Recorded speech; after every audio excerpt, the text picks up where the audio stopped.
समझिएगा यहाँ पे आज जो हम लोग पढ़ेंगे लौकिक साहित्य के बारे में जो पढ़ेंगे, ठीक है ना,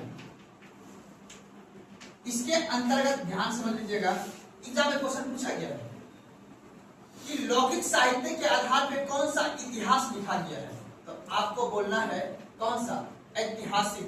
समझ में आता है, जिसको हम लोग बोलेंगे पूर्ण ऐतिहासिक बोलते हैं हम लोग इसको, ठीक है ना, पूर्ण ऐतिहासिक इतिहास को लिखा गया है, ठीक है।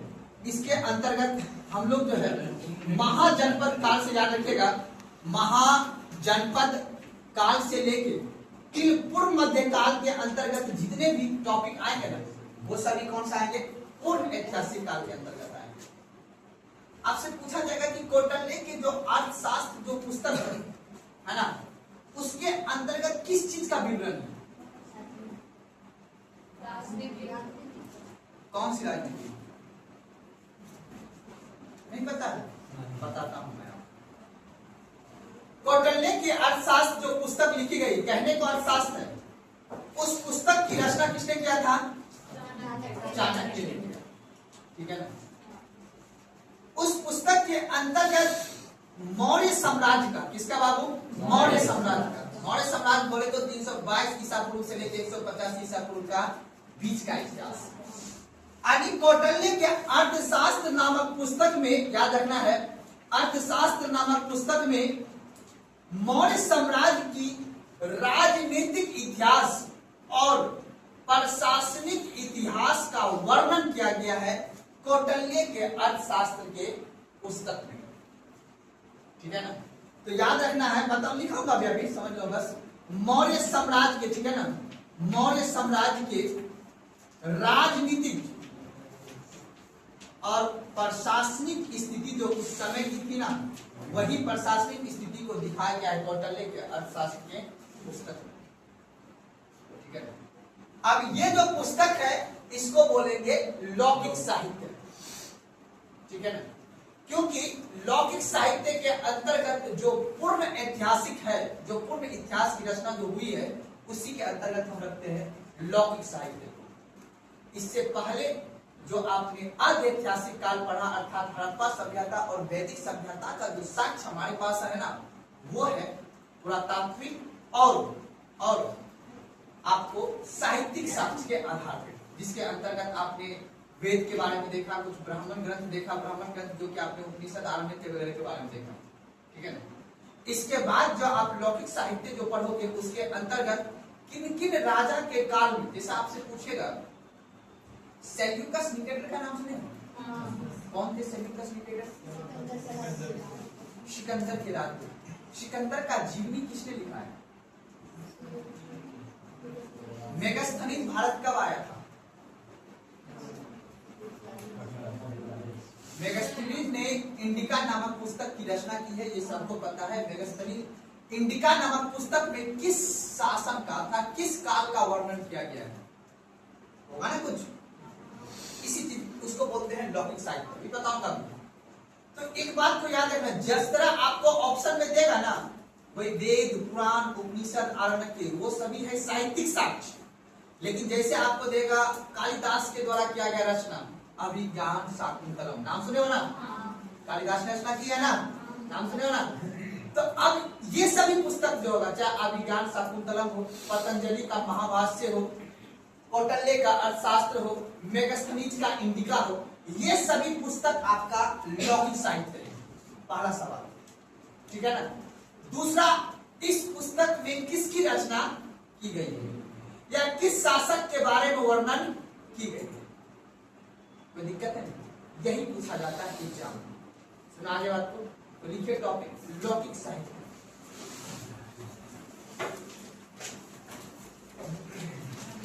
लौकिक साहित्य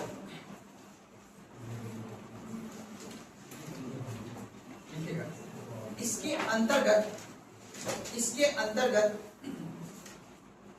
अंतर्गत आद्य ऐतिहासिक, इसके अंतर्गत आद्य ऐतिहासिक एवं इसके अंतर्गत आद्य ऐतिहासिक एवं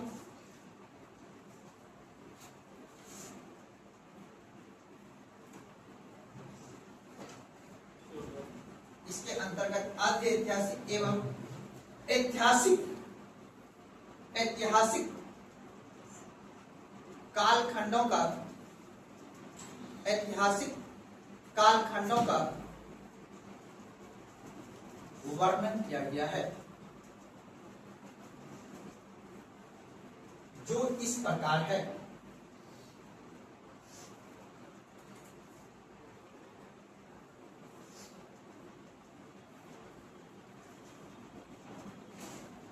एक सेकंड, बहुत सुन लो, भाषा बदल के क्वेश्चन आपको बेवकूफ बनाएगा।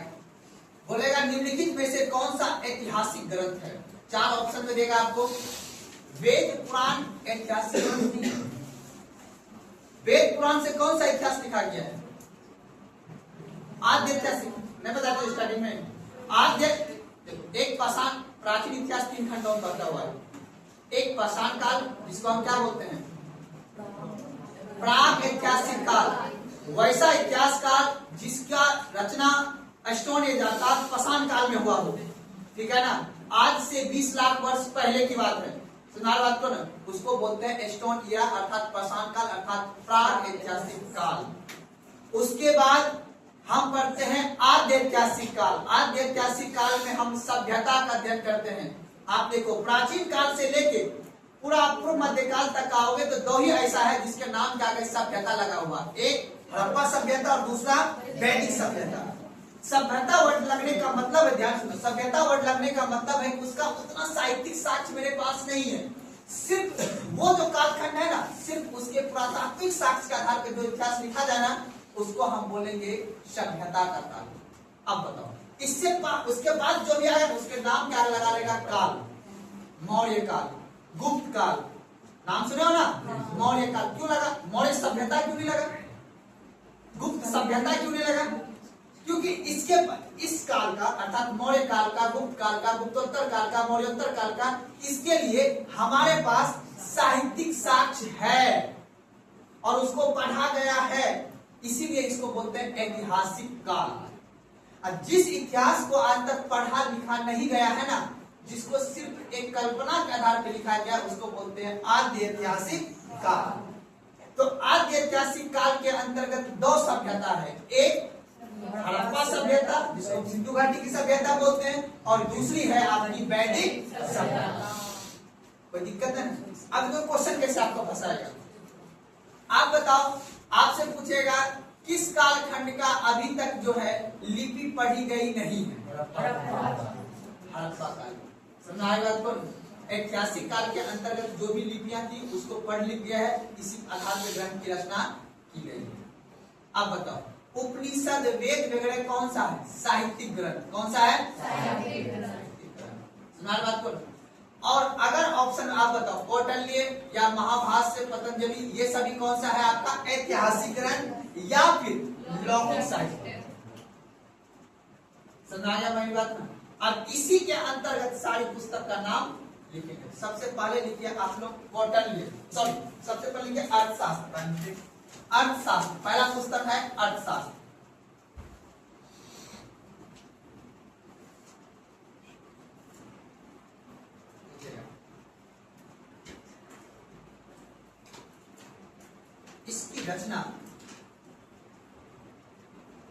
इसकी रचना कौटिल्य द्वारा, इसकी रचना कौटिल्य द्वारा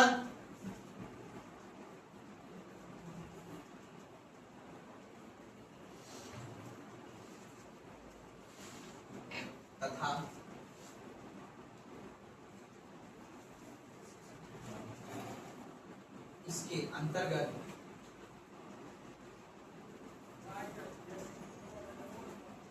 इसके अंतर्गत मौर्य काल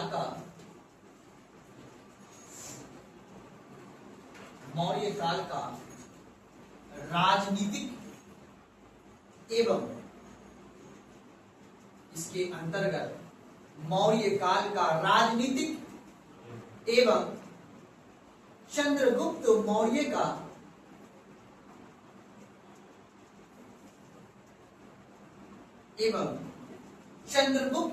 का शासन व्यवस्था का एवं चंद्रगुप्त मौर्य का शासन व्यवस्था का वर्णन किया गया है।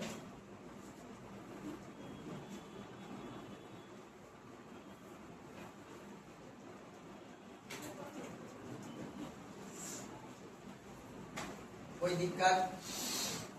अब बताओ एक चीज अगर मैं आपसे पूछूं, अच्छा वर्तमान के समय में हमारे देश की राजनीतिक, आर्थिक, सामाजिक परिस्थितियां होगी ना, इसके आधार पर कई सारे व्यक्ति अपना पुस्तक लिखते हैं, है ना? नाम सुने हो ना? अभी आपने देखा होगा कि अभी जो शक्तिकांत दास भूतपूर्व जो आरबीआई गवर्नर थे, उन्होंने भारत की आर्थिक इतिहास पे उन्होंने पुस्तक लिखी, वो भी एग्जाम में पूछता है। कोई राजनीतिक इतिहास में पुस्तक लिखती है, आपने सुना होगा कि बहुत से ऐसे व्यक्ति होते हैं जो देश की राजनीति में क्या क्या परिवर्तन हुए, या मोदी जी के समय में क्या क्या परिवर्तन हुए, वो भी इतिहास लिखता है। ठीक उसी प्रकार अब आपको पता है कि जो मौर्य साम्राज्य था अपने इतिहास में 322 ईसा पूर्व पहले का था। तो 322 ईसा पूर्व पहले अगर बोलेंगे तो आप अभी क्या कर रहे हैं, 2026। इसको प्लस करना है कि माइनस करना है? बोलोगे जी, बोलिए आप लोग, प्लस होगा कि माइनस होगा? ऐसा प्लस। तो 256, आप बताओ 2026 में 322 माइनस करेंगे या प्लस करेंगे? तो कितना हो जाएगा? प्लस करेंगे तो हो जाएगा 2348 साल पहले अपने देश में क्या था? मौर्य साम्राज्य। अब 2348 साल वर्ष पहले अपने राजनीतिक इतिहास का वर्णन, अर्थात उस समय मौर्य साम्राज्य नाम, जिस तरह आज अपने देश का नाम भारत देश है ना, ठीक उसी प्रकार आज से 2350 वर्ष पहले अपने देश में मौर्य साम्राज्य था। और मौर्य साम्राज्य के अंतर्गत जो उस समय की राजनीतिक परिस्थितियां क्या थी, उसकी वर्णन हमें मिलता है कौटिल्य के अर्थशास्त्र के पुस्तक। और इसी में आपको जो मौर्य साम्राज्य का पहला शासक बना था, पहला जो संस्थापक था, जिसका नाम था चंद्रगुप्त मौर्य, उसके समय में किस तरह की शासन व्यवस्था था, उसका भी जिक्र किसमें मिलता है? आपका कौटिल्य के अर्थशास्त्र। कोई दिक्कत नहीं। अब लिखते हैं दूसरा पुस्तक। दूसरा नंबर लिख लीजिए, अष्टाध्यायी या अष्टाध्याय। अष्टाध्याय, अष्टाध्याय,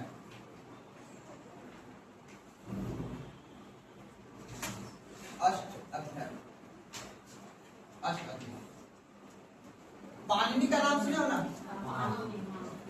कभी कभी अष्टाध्याय भी लिखा रहेगा, बस सब में नहीं जाना है, बस अष्टाध्याय भी लिखा रहेगा या अष्टाध्याय भी लिखा रहता है, ठीक है? लिखा रहता है ना? तो इसमें लिखेगा इसकी रचना पाणिनि,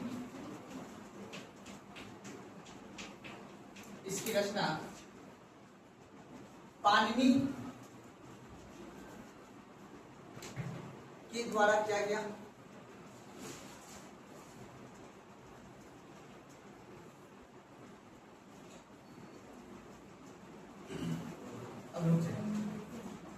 अब देखिए, ध्यान सुनिएगा, एग्जाम में पूछता क्या है ना कि मौर्य साम्राज्य से, ध्यान सुनिएगा, मौर्य साम्राज्य से पूर्व मतलब पहले, मौर्य साम्राज्य से पहले किसका शासन था अपने यहाँ?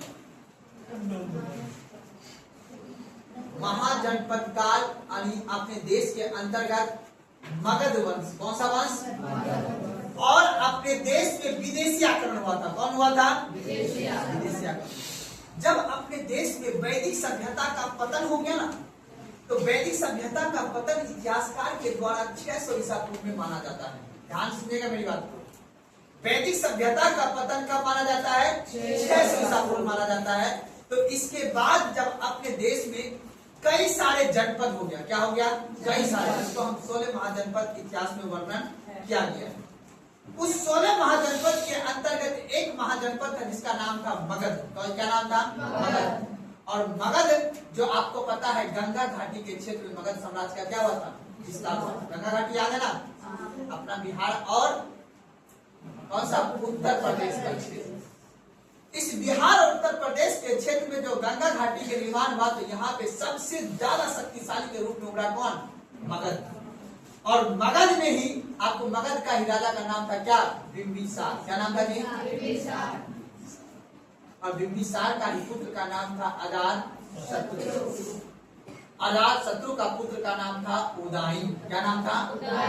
उदयन ही एक ऐसा व्यक्ति था, उदयन ही जो थे जिन्होंने अपना पटना शहर को बसाया है, जिसको हम पाटलिपुत्रा के नाम से जब पूछा जाता है क्वेश्चन कि पाटलिपुत्रा शहर किसने बसाया था तो उदयन। पढ़ाऊंगा, जब अभी पढ़ाऊंगा वहां पर विस्तार बताऊं, पर मैं समझा रहा हूं तो याद रखिएगा। हाँ, सुनाल बात को याद रखिएगा कि मौर्य वंश से पूर्व का सामाजिक, आर्थिक और राजनीतिक स्थिति का वर्णन इसी अष्टाध्याय पुस्तक में मिलता है। मौर्य वंश से पूर्व का सामाजिक, आर्थिक और राजनीतिक इतिहास का वर्णन हमें मिलता है अष्टाध्याय के पुस्तक से। उसके साथ यह पुस्तक एक व्याकरण खंड में लिखा गया था। व्याकरण खंड का मतलब होता है कि खंड वाइज लिखा गया था, ठीक है ना? आगे बात को व्याकरण खंड में लिखा गया था। मुख्य रूप से आपसे क्वेश्चन पूछेगा कि मौर्य वंश से पूर्व का राजनीतिक और आर्थिक इतिहास कौन से पुस्तक में लिखा गया था? अष्टाध्याय। उसका लेखक कौन था? पाणिनि। अब कैसे? हाँ,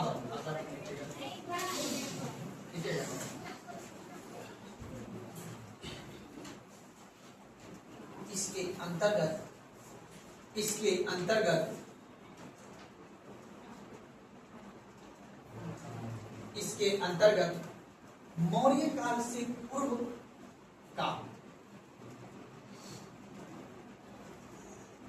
इसके अंतर्गत मौर्य काल से पूर्व का सामाजिक,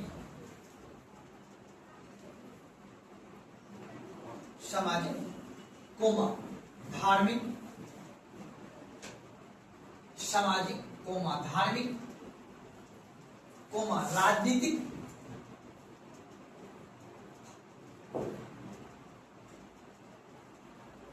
विषय का वर्णन मिलता है।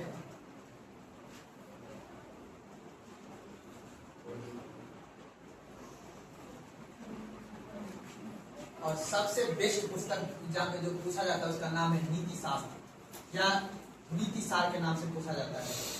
कोई दिक्कत आता है इस पुस्तक में? पूछेगा एग्जाम में मौर्य। अब बताओ, जो हमारा मगध साम्राज्य का जो इतिहास लिखा गया है, ठीक है ना, उसमें किस पुस्तक का ज्यादा उपयोग है? अष्टाध्याय का। अष्टाध्याय पुस्तक में ही जो है मौर्य वंश से पूर्व का जो सामाजिक, आर्थिक, राजनीतिक इतिहास था ना, उसी का वर्णन किया गया है इस पुस्तक में। और आज का जो इतिहास लिखा गया है, आज का मतलब आजकल जो हम पुस्तक पढ़ते हैं उस पुस्तक से, उसी पुस्तक से पढ़ के इन सभी का वर्णन आज का समय मिलता है। बात को पुस्तक बहुत इंपॉर्टेंट है।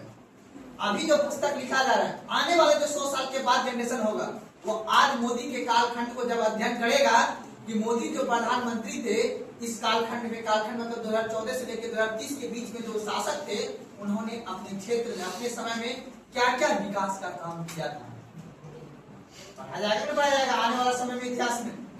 इसीलिए इतिहास में लिखा जाता है। अब देखिए, एक बुक है जिसका नाम है नीति सार। क्या नाम है बाबू? नीति सार। नीति सार के अंतर्गत अर्थव्यवस्था का क्या सिद्धांत होना चाहिए उसका वर्णन किया गया है। मैं एक एग्जांपल देके समझाता हूं आपको। अपने इतिहास में एक राजा हुआ जिसका नाम था मोहम्मद बिन तुगलक। आगे पढ़ाऊंगा मध्य का इतिहास में। मोहम्मद बिन तुगलक कहा जाता है, सबसे पहले उसने टकसाल समझते हो? सिक्का, ठीक है। उन्होंने, ध्यान सुनना, अर्थव्यवस्था को मजबूत करने के लिए, अर्थव्यवस्था को बेहतर तरीका से चलाने के लिए, ठीक है ना, उनका सबसे मुख्य काम यही था कि किस तरह से जो हमें है ना देश का और उस समय के समय का क्या करना है, विकास करना है। उन्होंने पहली बार गंगा नदी और यमुना नदी के द्वाब क्षेत्र में लगने वाला व्यापार को लगाया था, लगने वाला टैक्स को लगाया था। आप याद है ना आपको, मोहम्मद बिन तुगलक ने दो नदियों के क्षेत्र में क्या होता है, कृषि भूमि ज्यादा उपज होती है, और जिस वजह से वहां पर उन्होंने टैक्स को क्या क्या किया था, काफी आर्थिक क्षेत्र में विकास किया था।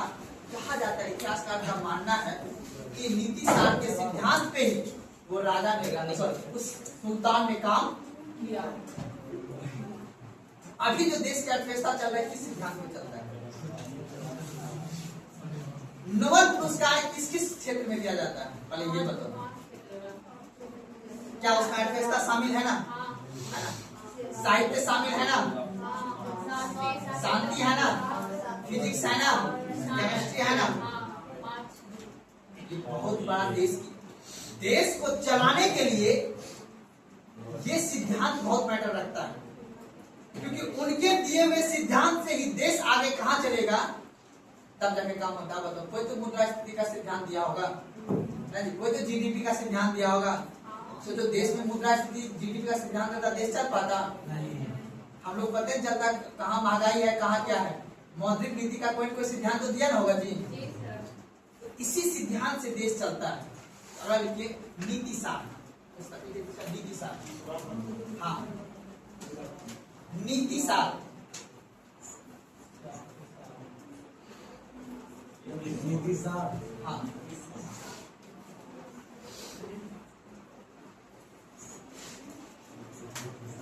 काम नंदक, काम नंदक रचनाकार इसका काम नंदक, लिखेगा इसकी रचना काम नंदक द्वारा की गई।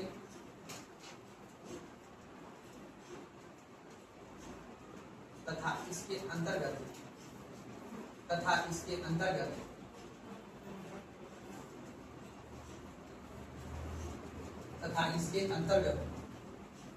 अर्थशास्त्र के सिद्धांत का वर्णन किया गया है। तथा इसके अंतर्गत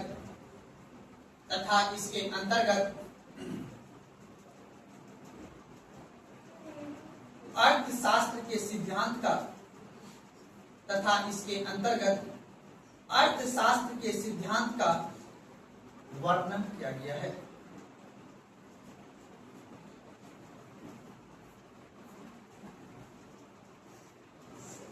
एग्जाम में पूछता है ये क्वेश्चन, इसलिए इसको याद रखना।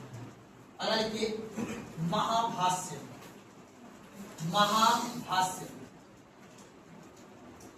महाभाष्य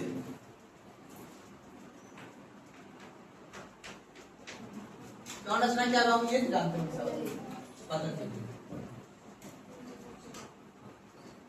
याद रखिए सुंग वंश का नाम सुने हो, कब आया था बाबू सुंग वंश, जल्दी बताइए। सुंग वंश कब आया था? नहीं आया था, तो आसपास बताइए। सुंग वंश का इतिहास कब से है?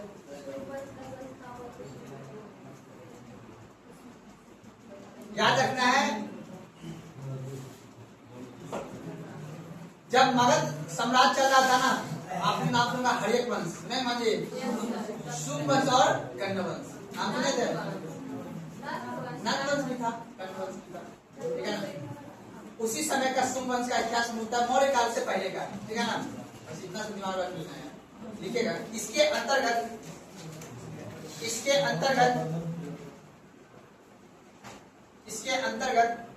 सुंग वंश का इतिहास का वर्णन है। इसके अंतर्गत सुंग वंश का इतिहास का वर्णन है।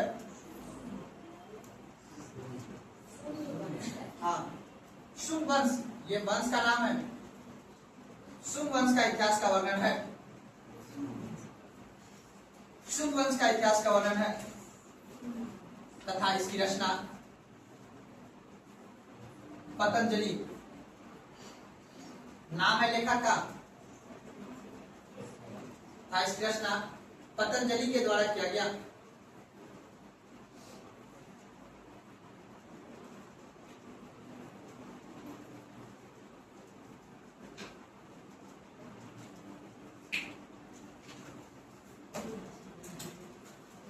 अब लिखे बाबू हर्ष चरित्र नाम सुने हो ना? हर्ष चरित्र, हर्ष चरित्र, वन भट्ट।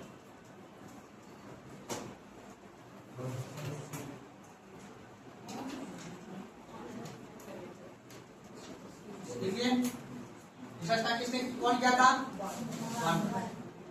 याद रखना, एक था राजा हर्षवर्धन। कौन था बाबू? जब गुप्त साम्राज्य का पतन हो जाता है ना, जब गुप्त साम्राज्य का पतन हो जाता है तब अपने इतिहास में त्रिपक्षीय संघर्ष का दौर होता है। क्या होता है बाबू? त्रिपक्षीय संघर्ष। और उसी समय एक होता है पुष्यभूति वंश। कौन सा होता है बाबू? और पुष्यभूति में ही एक राजा आता है जिसका नाम होता है राजा हर्षवर्धन। तो राजा हर्षवर्धन का इतिहास आपको इसी पुस्तक में देखने को। तो लिखिए अगला पॉइंट में लिखिएगा, इसके अंतर्गत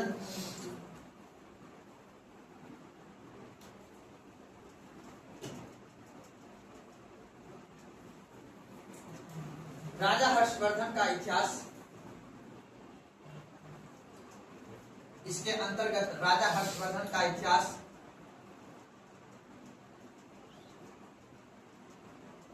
कोमा राजनीतिक जीवन का झलक मिलती है।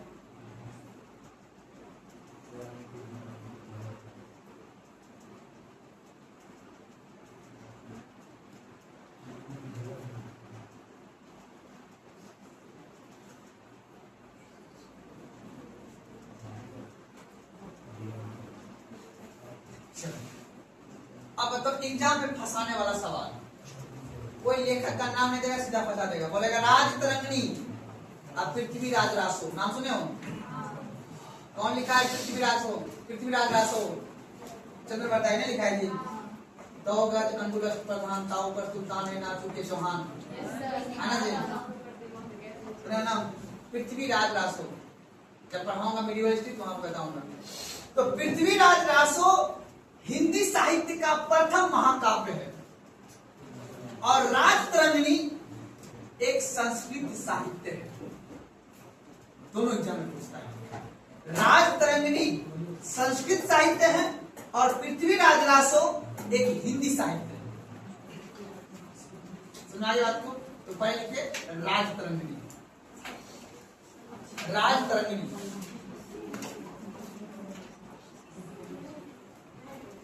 लिखिएगा।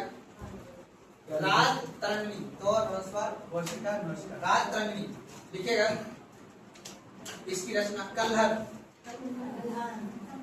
या कलहन भी होता है, को अधलो भौनो। इसकी रचना कलहन तथा यह एक संस्कृत साहित्य है।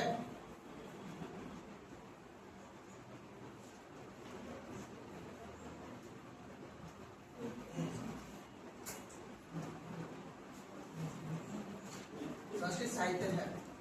इस पुस्तक से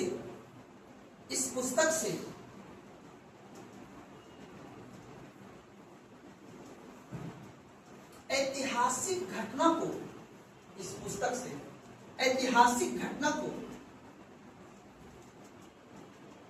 क्रमबद्ध में, इस पुस्तक से ऐतिहासिक घटना को क्रमबद्ध में लिखने का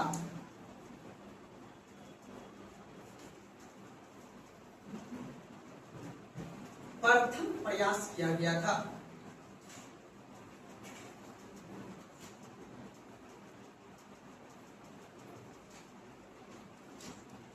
तथा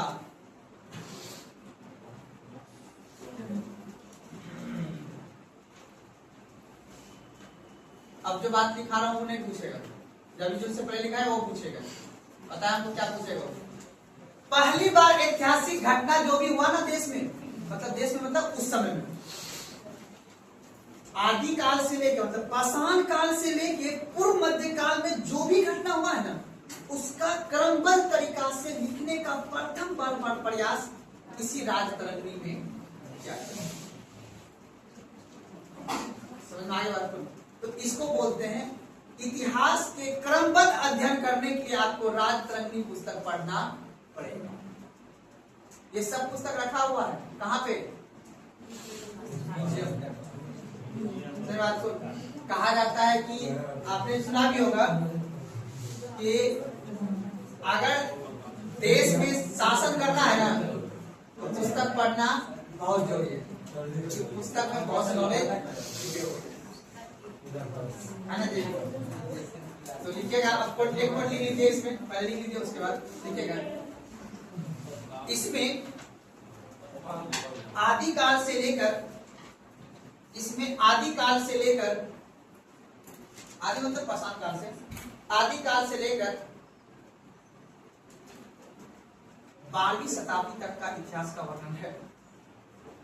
इसमें आदिकाल से लेकर 12वीं शताब्दी तक का इतिहास का वर्णन है। 12वीं शताब्दी तक का इतिहास का वर्णन है।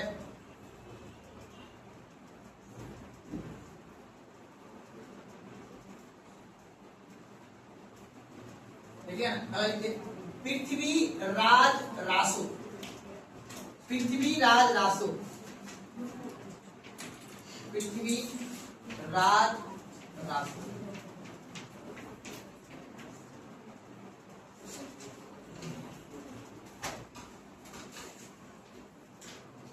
चंद्रबरदाई, नाम सुने हो ना? चंद्रबरदाई, पृथ्वीराज रासो, इसकी रचना चंद्रबरदाई ने की। इसकी रचना चंद्रबरदाई, जो अधनो तो चंद्रबरदाई, इसकी रचना चंद्रबरदाई ने की। लिखिएगा कलापन इसी में। यह एक हिंदी साहित्य का, यह एक हिंदी साहित्य का प्रथम महाकाव्य है। यह एक हिंदी साहित्य का प्रथम महाकाव्य है।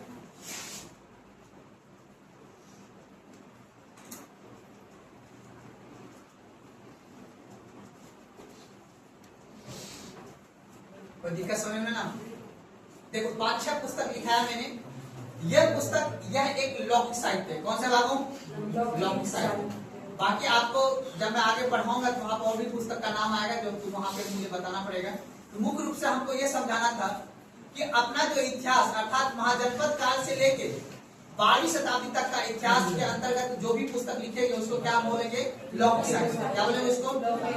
लौकिक साहित्य के अंतर्गत जो पुस्तक मैंने अभी लिखाया है, राजतरंगिणी हो जाए, चाहे आपका कौटिल्य का अर्थशास्त्र हो जाए, ठीक है, चाहे पतंजलि के द्वारा लिखा गया पुस्तक हो, ये सभी कौन सा साहित्य होगा? लौकिक साहित्य। कल आपने क्या पढ़ा था बाबू? वेद। क्या पढ़ा था?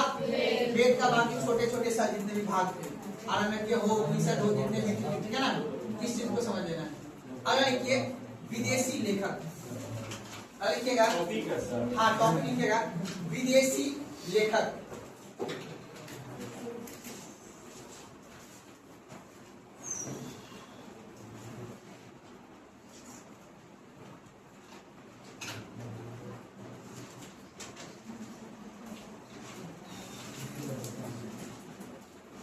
लिखिए सबसे पहले मिर्याकस, नाम सुना ना? मिर्याकस का, मिर्याकस लिखिए। यह 326 ईसा पूर्व में, यह 326 ईसा पूर्व में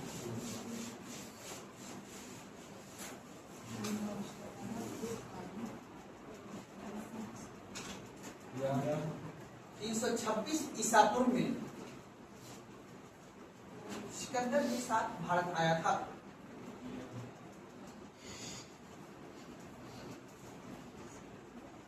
सिकंदर के साथ भारत आया था।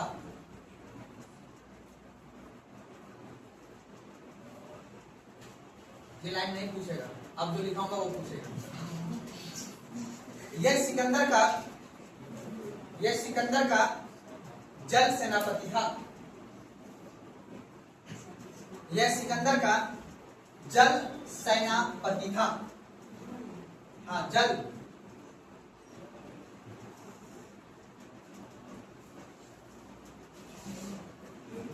देखिए, लिखिए मेगास्थनीज।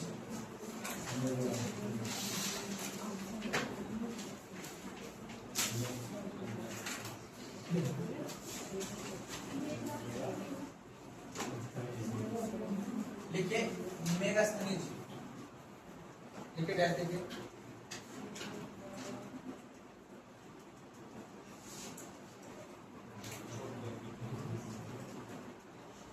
यह सेल्यूकस निकेटर का राजदूत था। यह सेल्यूकस निकेटर का राजदूत था। यह सेल्यूकस निकेटर का राजदूत था। यह सेल्यूकस निकेटर का राजदूत था तथा चंद्रगुप्त मौर्य के दरबार में आया था।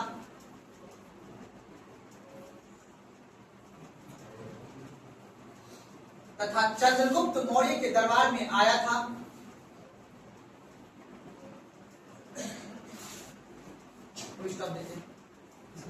इसने इंडिका नामक पुस्तक की रचना की थी। इसने इंडिका नामक पुस्तक की रचना की थी।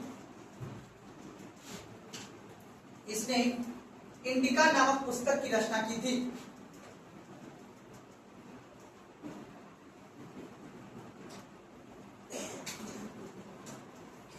जिसके अंतर्गत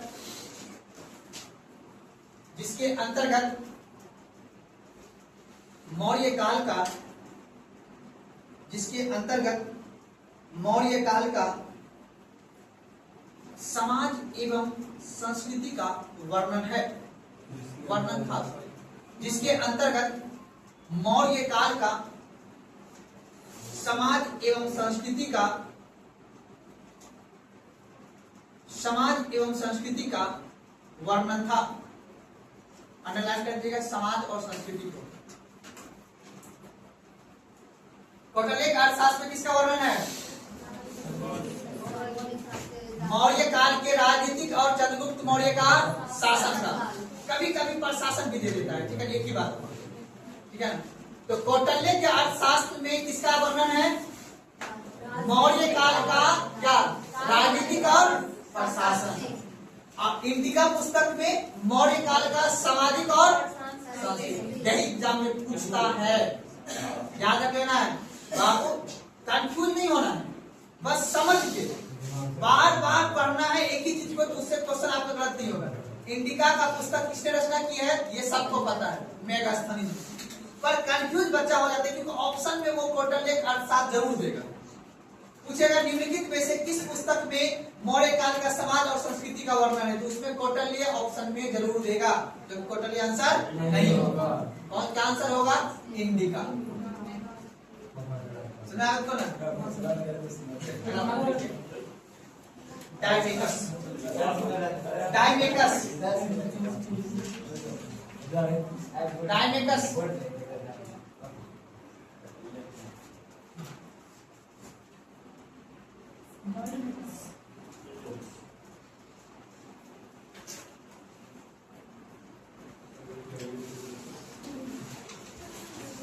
लिखेगा। यह बिंदुसार के दरबार में आया था, जो सीरिया का रहने वाला था। जो सीरिया का रहने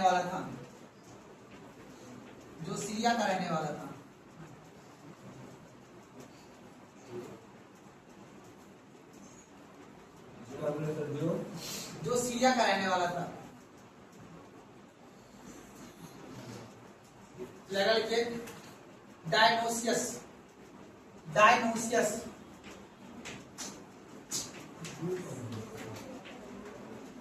सब बाबू नाम है अंग्रेज का, विदेश से आया हुआ था। डायनोसियस, डायनोसियस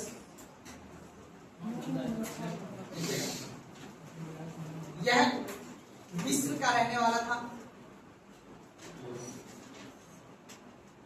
जो अशोक के दरबार में आया था, जो अशोक के दरबार में आया था।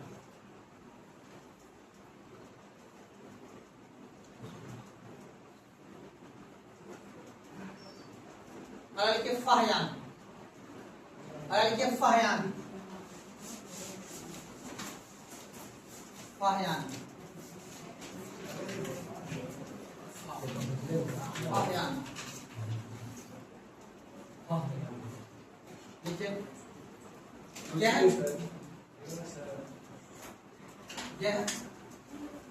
नाम से समझ जाओगे चीन से आया था, लिखने की कोई जरूरत नहीं है, ये सब आता ही होगा आपको।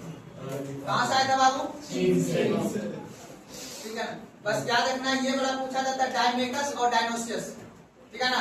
डायनोसियस आया था कहां से? मिस्र से, और ये सीरिया से। कहां से आया था डायमेकस? सीरिया से। ये उसका एग्जाम में पहले पूछता था, पता नहीं। देखिए फाइनेंस, देखिएगा, यह चंद्रगुप्त द्वितीय, यह चंद्रगुप्त द्वितीय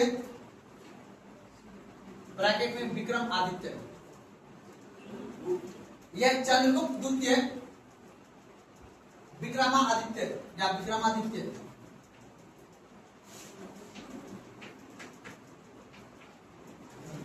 विक्रमादित्य, हाँ लिखिएगा विक्रमादित्य, लिखिएगा, के दरबार में आया था। चंद्रगुप्त द्वितीय ब्रैकेट में विक्रमादित्य के दरबार में आया था।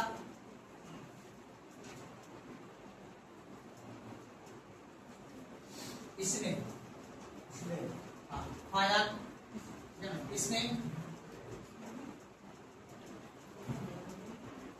मध्य देश का, इसने मध्य देश का, मध्य देश का समाज एवं संस्कृति का, मध्य देश का समाज एवं संस्कृति का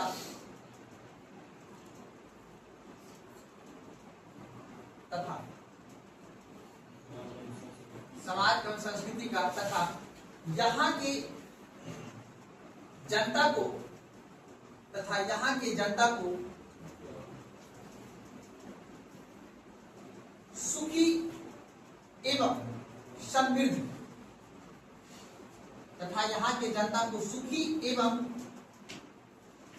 समृद्ध बताया था, सुखी एवं समृद्ध बताया था।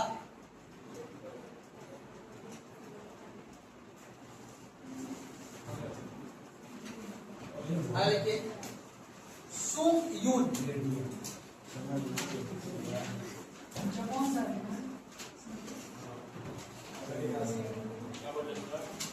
सुंग यून, सुंग यून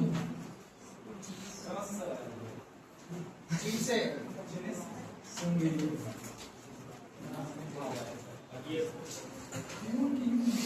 उसका एग्जाम में फायान और हैंडसम पूछ के थक गए वो। यह भारत में 3 वर्ष रहा था, यह भारत में 3 वर्ष रहा था।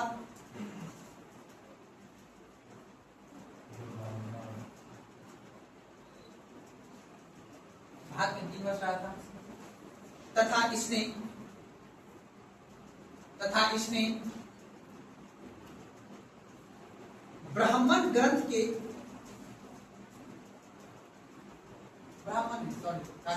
बौद्ध ग्रंथ के, बौद्ध ग्रंथ के,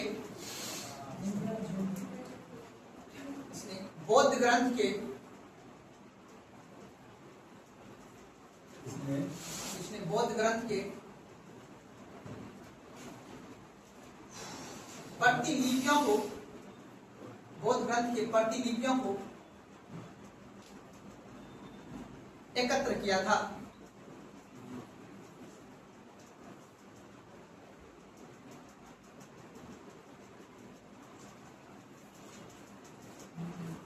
ठीक है, अगला हेवन सॉन्ग या हैंड सॉन्ग बोलते हैं।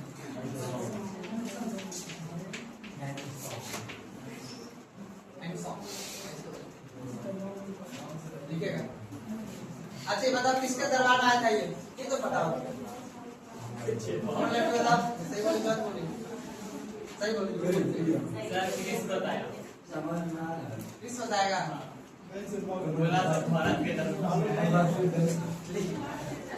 लिखेगा लिखेगा। यह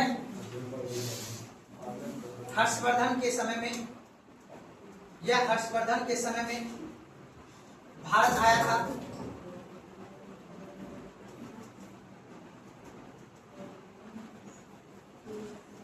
इसने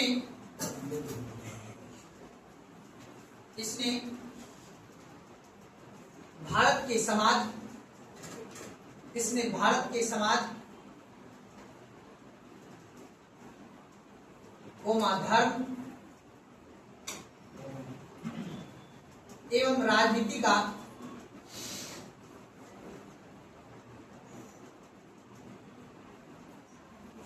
वर्णन किया था।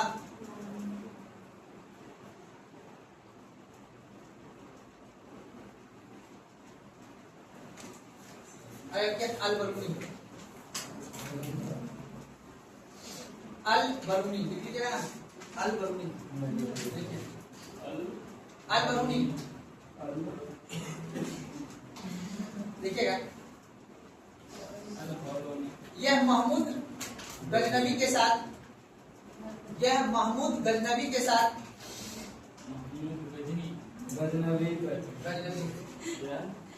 यह महमूद गजनवी के साथ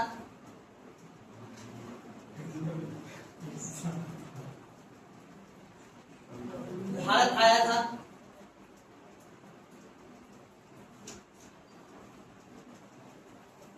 जो अरबी भाषा का जानकार था।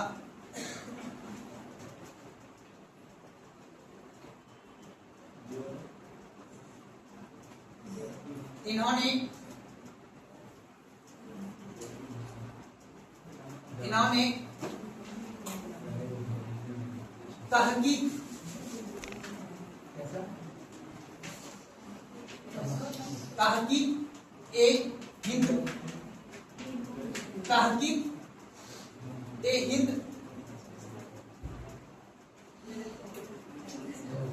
तहकीक हिंद ब्रैकेट में भारत की खोज, बहुत अच्छा पुस्तक है।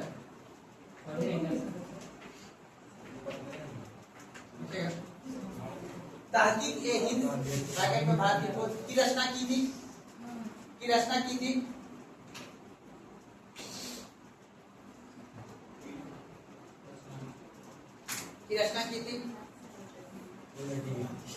तथा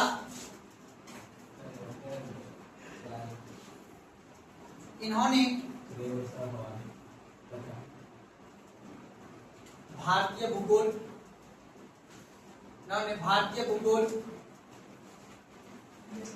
गणित, दर्शन,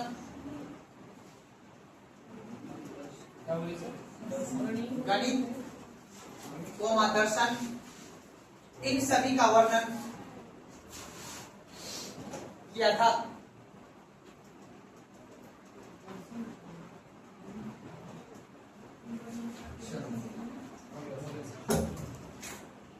अब देखो ध्यान से, अभी बहुत सी पुस्तक है, इब्न बतूता वगैरह भी है।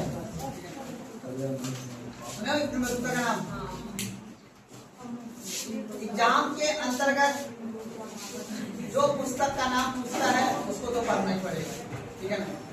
और पुस्तक आपको ये हमेशा याद दिलाएगा कि उस समय के कालखंड के अंतर्गत जो जो चीज लिखा गया है उसका वर्णन का एक आईना होता है। अकबरनामा किसने लिखा था?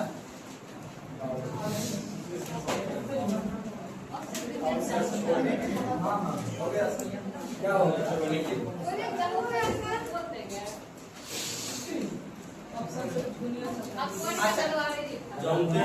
याद रखिएगा, हम लोग जो है अभी प्राचीन इतिहास के अंतर्गत बहुत पुस्तक का भी आप याद रखना। गुप्त वंश अवगत, कालिदास किसके शासन काल में था? किसका नवरत्न में शामिल था?